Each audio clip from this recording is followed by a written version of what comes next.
Subscribe to KC Trichy YouTube channel. Like, share and comment.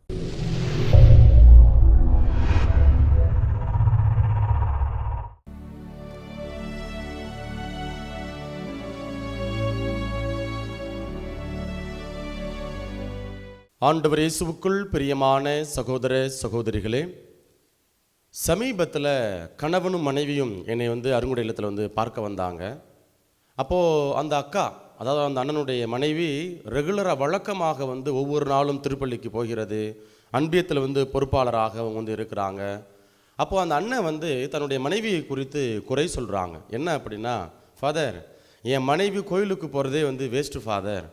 கோயிலுக்கு ஒவ்வொரு நாளும் தவறாமல் கோயிலுக்கு போகிறா, திருப்பலியில் பங்கெடுக்கிறா, அன்பியங்களில் இறை மக்களை வழி நடத்துகிறா, சாமியாருக்கு முன்னாடி தன்னை நல்ல போல் காமிச்சிக்கிறா. ஆனால் வீட்டுக்கு வந்தால் ஒரே கெட்ட வார்த்தை, அதாவது நல்ல எண்ணங்கள் இல்லை, உள்ளுக்குள்ளே கசப்புணர்வு இருக்கிறது, பழி வாங்கக்கூடிய எண்ணம் இருக்கிறது, ஏற்றுக்கொள்ள முடியாத ஒரு மனநிலை இருக்கிறது.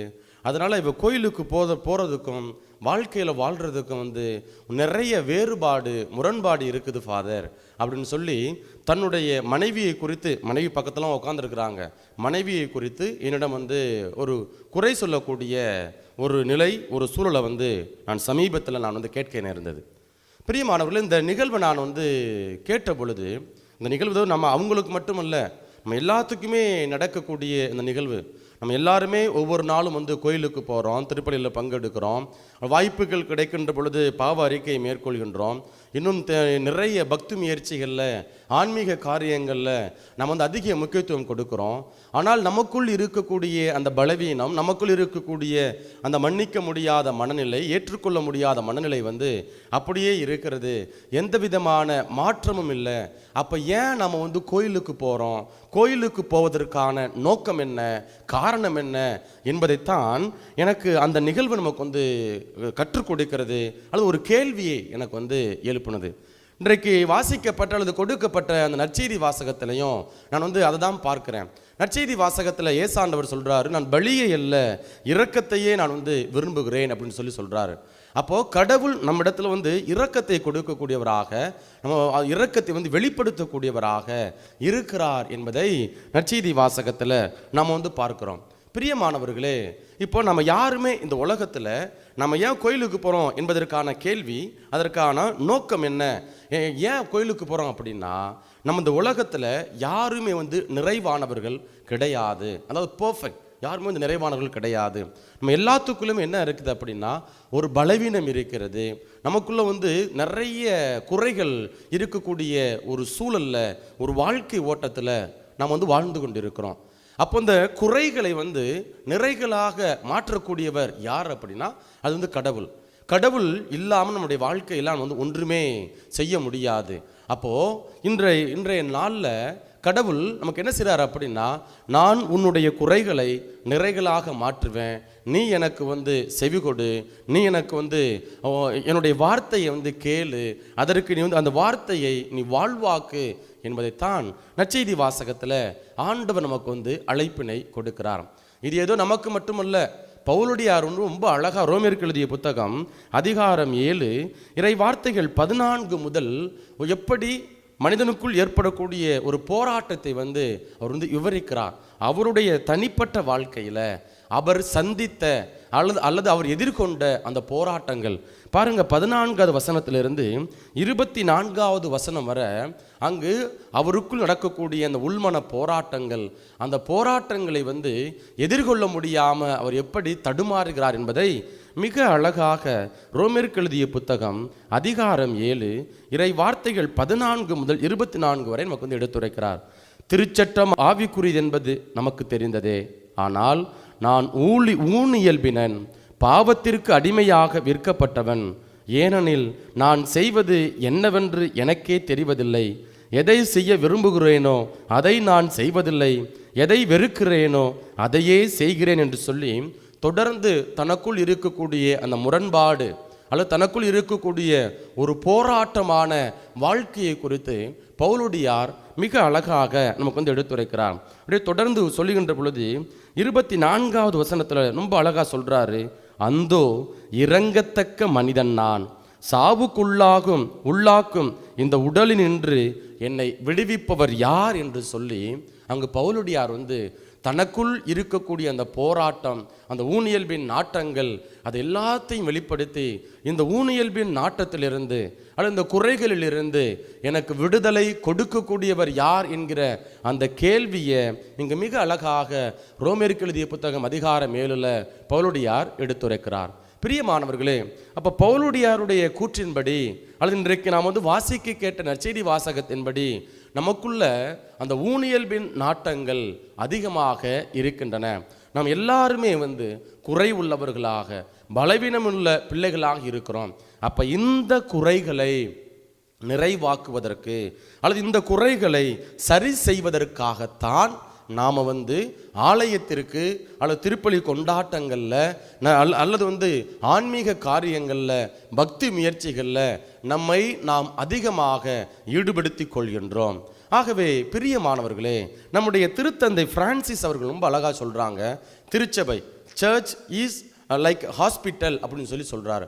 Search is like a hospital, it is for the sick people அப்படின்னு சொல்லி நம்முடைய திருத்தந்தை பிரான்சிஸ் அவர்கள் சொல்கிறாங்க.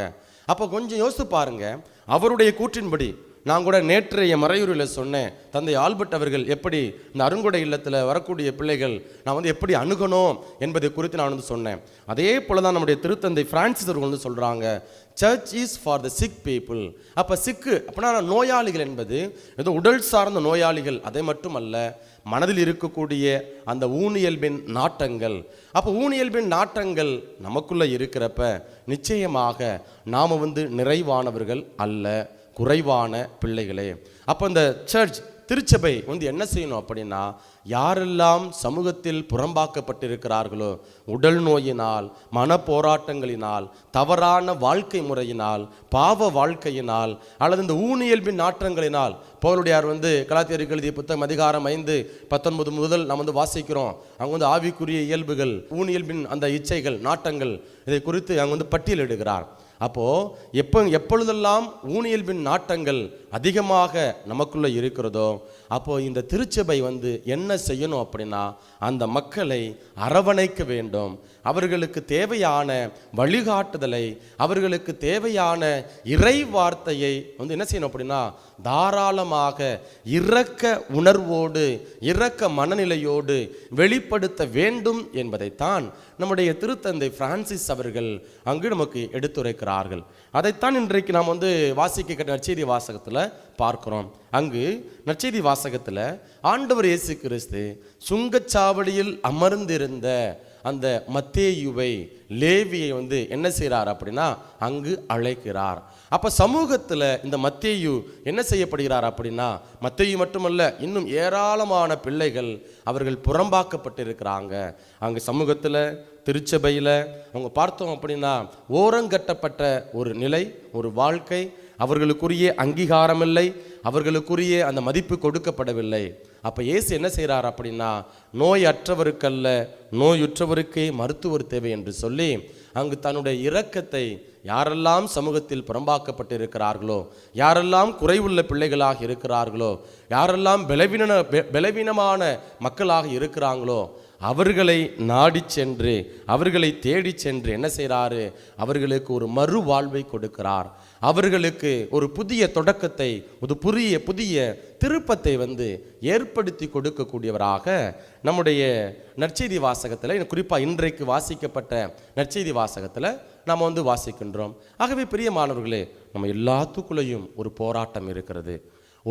அந்த போராட்டத்தை நம்ம எப்படி எதிர்கொள்ள வேண்டும் பாருங்க. பவுலடியார் ரொம்ப அழகா சொல்றாரு, எனக்குள்ள ஒரு முள்ளானது குத்தி கொண்டே இருக்கிறது. ஒரு போராட்டம். அந்த முள் என்பது எதை குறிக்கிறது? நம்ம நினைச்சுக்கிட்டு இருக்கிறோம் அந்த முள் என்பது அவருக்குள்ள ஏதோ ஒரு விதமான நோய் இருக்கிறது, உடல் சார்ந்த நோய் இருக்கிறது அப்படின்னு சொல்லி நம்ம பல நேரங்களில் நினச்சிட்டு இருக்கிறோம். விவிலியத்தினுடைய பின்னணியின்படி நாம் பார்த்தோம் அப்படின்னா, அந்த முள் என்பது எதை குறிக்கிறது அப்படின்னா மனிதர்களை குறிக்கிறது. இதை நாம் எங்கே வாசிக்கிறோம் அப்படின்னா, எண்ணிக்கை புத்தகம் அதிகாரம் 33 இறை வார்த்தைகள் 55. எண்ணிக்கை புத்தகம் அதிகாரம் 33 இறை வார்த்தை 55 இவ்வாறு வாசிக்கிறோம். நாட்டின் கொடிகளை உங்கள் முன்னின்று நீங்கள் துரத்தவில்லை எனில் நீங்கள் தங்கியிருக்க அனுமதிப்போர் உங்கள் கண்களை குத்தும் கூராணிகளாகவும் உங்கள் விலாவை கீறும் முட்களாகவும் இருந்து நீங்கள் குடியிருக்கும் நாட்டில் உங்களை துன்புறுத்துவார்கள் என்று அங்கு இஸ்ரேல் மக்களுக்கு கடவுள் அங்கு வாக்களிக்கப்பட்ட நாட்டில் இருக்கக்கூடிய அந்த பிள்ளைகளை நீங்கள் அப்புறப்படுத்தலை அப்படின்னா, வெளியேற்றலை அப்படின்னா, அந்த பிள்ளைகள் உங்களுக்கு எப்படி இருப்பாங்க? அதாவது கூர் ஆணிகளாக அவங்க இருப்பாங்க.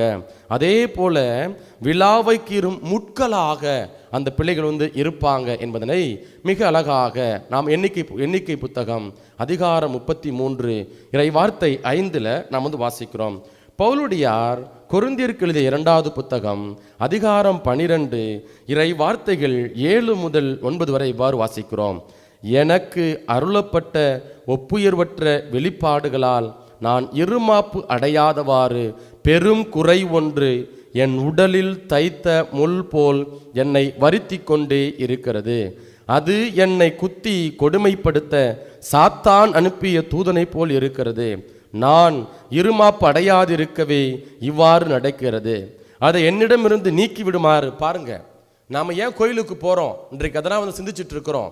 பவுலுடையாருக்கு ஒரு பிரச்சனை, யாரோ ஒருத்தர் முள் போல குத்தி கொண்டு இருக்கிறாங்க. அப்போது கடவுள்கிட்ட மன்றாடுகிறார். அதான் சொல்கிறாரு, அதாவது அதை என்னிடம் இருந்து நீக்கி விடுமாறு 3 முறை ஆண்டவரிடம் வருந்தி வேண்டினேன். ஆனால் அவர் என்னிடம், என் அருள் உனக்கு போதும், வலுவின்மையில்தான் வல்லமை நிறைவாய் வெளிப்படும் என்று சொல்லி அங்கு பவுலுடையார் ஆண்டவர்கிட்ட மன்றாடுகிறார். நம்ம வாசிக்க கேட்டோம். ரோமேயருக்கு எழுதிய புத்தகம் அதிகாரம் 7 நாம் வாசிக்க கேட்டோம். என்ன அப்படின்னா, அங்கு எப்படி அவருக்குள் இருக்கக்கூடிய போராட்டம், அந்த போராட்டத்தில் எனக்கு விடுவிக்கக்கூடியவர் யார் என்கிற அந்த கேள்வியை பவுலுடையார் ரோமேயருக்கு எழுதிய புத்தகம் அதிகாரம் 17 அங்கே எடுத்துரைக்கிறாரு. அதே பவுலுடையார் அதற்கான விளக்கத்தை கொடுக்கிறாரு. எங்கே அப்படின்னா, கொரிந்தியருக்கு எழுதிய 2வது புத்தகம் அதிகாரம் 7 விளக்கத்தை கொடுக்கிறார். என்ன அப்படின்னா, என் வலுவின்மையில்தான் வல்லமை வெளிப்படும் என்று சொல்லி நம்முடைய குறைகள், நம்முடைய பலவீனங்களுக்கு மத்தியில் ஆண்டவர் எவ்வாறு நமக்கு தேவையான விடுதலையை கொடுக்கிறார் என்பதனை நமக்கு எடுத்துரைக்கிறார். ஆகவே பிரியமான பிள்ளைகளே, நம்ம ஏன் கோயிலுக்கு போகிறோம்? நம்முடைய வாழ்க்கையில் நம்ம எல்லாருமே பலவீனமானவர்கள், குறைவுள்ளவர்கள். இந்த குறையை நிவர்த்தி செய்வதற்கு நம்ம என்ன செய்கிறோம் அப்படின்னா, ஆலயத்திற்கு செல்கிறோம், கடவுளை நாம் தேடி போகிறோம். அந்த கடவுள் நம்முடைய வலுவின்மையில் நாம் பலனற்று இருக்கின்ற பொழுது நமக்கு பலனை கொடுக்கக்கூடியவராக இருக்கிறார். பாருங்க, நீதித்தலைவர்கள் புத்தகம் அதிகாரம் 2 இறை வார்த்தை 3 இவ்வாறு நாம் வாசிக்கின்றோம். இப்பொழுது கூறுகிறேன், நான் அவர்களை உங்கள் முன்னிலையில் இருந்து துரத்திவிட மாட்டேன்.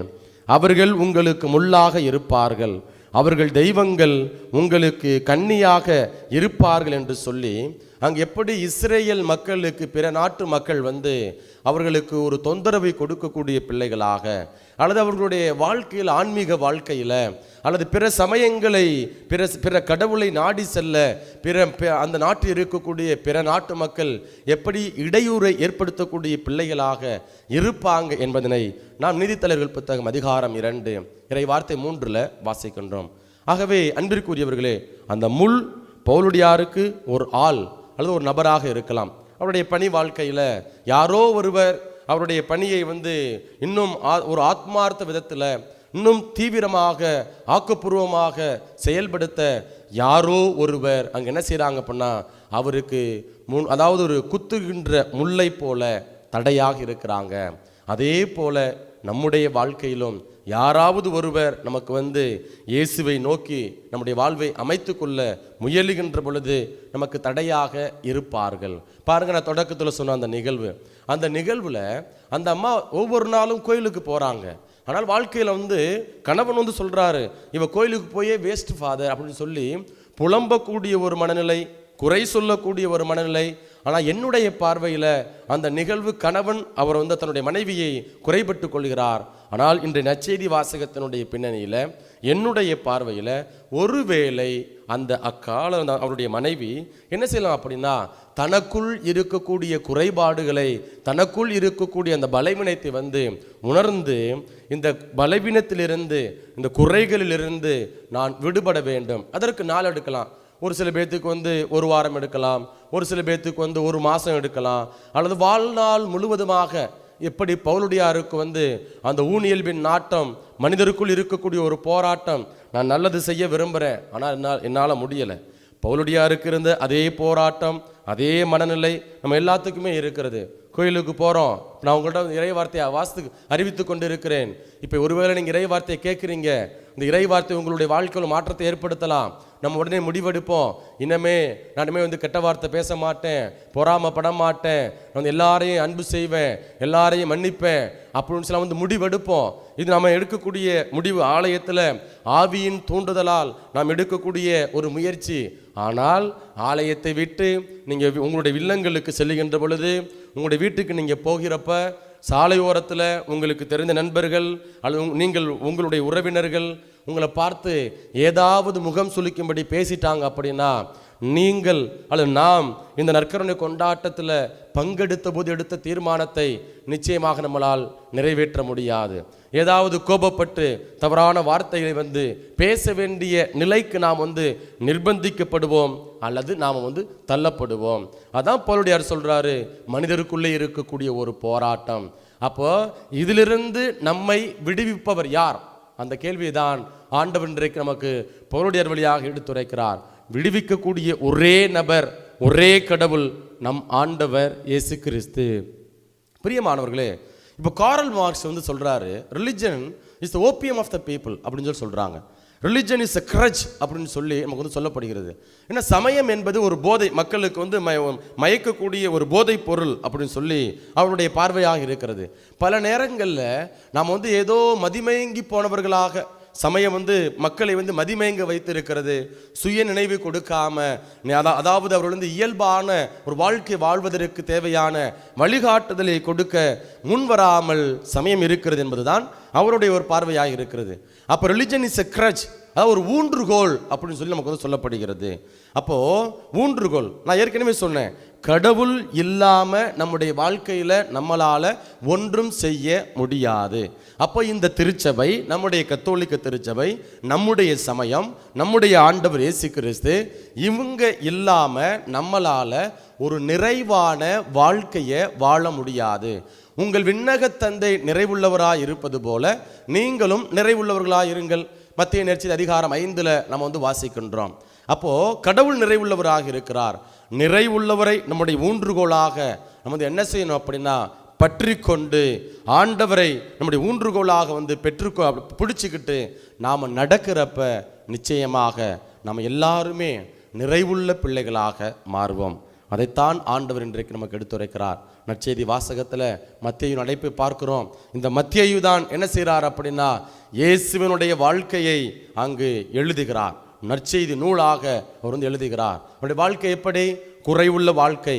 அவர் வந்து ஒரு பாவியாக சமூகத்தால், மக்களால் வந்து கருதப்பட்டவர், பார்க்கப்பட்டவர். ஆனால் கடவுள் அவரை அழைக்கிறார், தெரிவு செய்கிறார், தன்னுடைய பணிக்கு அவரை அழைத்து அவரை தகுதியுள்ளவர் ஆக்குகிறார், அவரை பெருமைப்படுத்துகிறார். இந்த மத்தேயு என்ன செய்கிறார் அப்படின்னா, நிறைவுள்ள கடவுளை பற்றி கொண்டு ஊன்றுகோலாக அவர் வந்து பற்றி கொண்டு அவர் என்ன செய்கிறார் அப்படின்னா, தன்னுடைய வாழ்க்கையில் வந்து இயேசுவுக்கு சாட்சியம் பகருகிறார். ஆகவே பிரியமானவர்களே, கடவுள் நம்முடைய குறைகளை நிறைவாக மாற்றுகிறார். ஆகவே ஊன்றுகோலாக இருக்கக்கூடிய கடவுளை பற்றி கொள்வோம், குறைகளை நிறைவாக்குவோம்.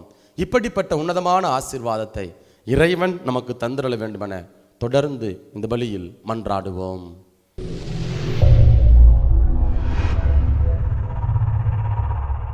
Subscribe to KC Trichy YouTube channel. Like, share and comment.